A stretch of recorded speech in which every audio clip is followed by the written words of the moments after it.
السلام علیکم، میرا نام ہے عامر شہزاد اور آپ دیکھ رہے ہیں اسلام کا نور۔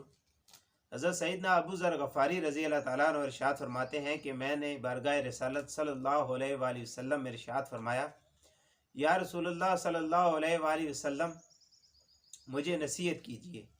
آپ صلی اللہ علیہ وآلہ وسلم نے ارشاد فرمایا، میں تمہیں خوف خدا کی نصیحت کرتا ہوں، بے شک یہ تمہارے دین کی اصل ہے۔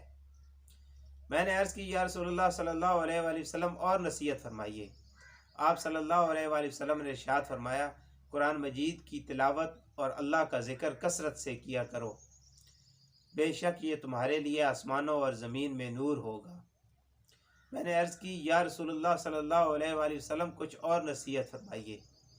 آپ صلی اللہ علیہ وآلہ وسلم نے ارشاد فرمایا، اچھی بات کے علاوہ خاموش ہی رہو، کہ خاموشی تمہارے شیطان سے ڈھال اور دینی کاموں میں تمہاری مددگار ہے۔ میں نے عرض کی، یا رسول اللہ صلی اللہ علیہ وسلم کچھ اور ارشاد فرمائیے۔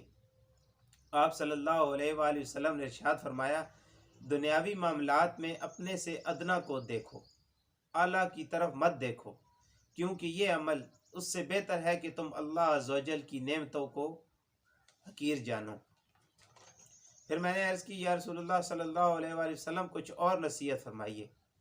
آپ صلی اللہ علیہ وآلہ وسلم نے ارشاد فرمایا، مساکین سے محبت کرو اور ان کی صحبت اختیار کرو۔ مزید آپ صلی اللہ علیہ وسلم نے ارشاد فرمایا، حق بات کہو اگرچہ کڑوی ہی کیوں نہ ہو۔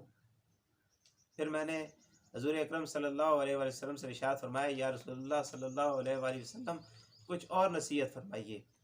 آپ صلی اللہ علیہ وآلہ وسلم نے ارشاد فرمایا، رشتہ داروں سے تعلق جوڑو اگرچہ وہ تم سے قطع تعلقی کریں۔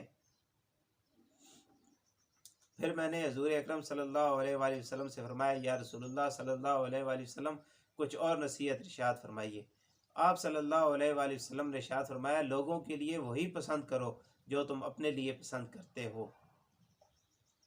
اس کے بعد آپ صلی اللہ علیہ وآلہ وسلم نے اپنا دست مبارک میرے سینے پر رکھا اور ارشاد فرمایا، اے ابو ذر، تدبیر جیسی کوئی عقل مندی نہیں، گناہوں سے بچنے جیسی کوئی پرہیزگاری نہیں، اور حسن اخلاق جیسی کوئی شرافت نہیں۔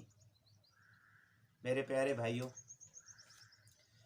ہمیں بھی چاہیے کہ ہم بھی ان نصیحتوں پر عمل کریں، اور میری رب سے دعا ہے کہ اللہ پاک ہمیں بھی ان نصیحتوں پر عمل کرنے کی توفیق عطا فرمائے، آمین بجاہ النبی۔ اور آخر میں میری آپ سے گزارش ہے کہ اگر آپ کو میری یہ ویڈیو اچھی لگی ہو تو دوسروں کے ساتھ بھی شیئر کریں اور میرے چینل کو سبسکرائب کریں۔ اللہ حافظ۔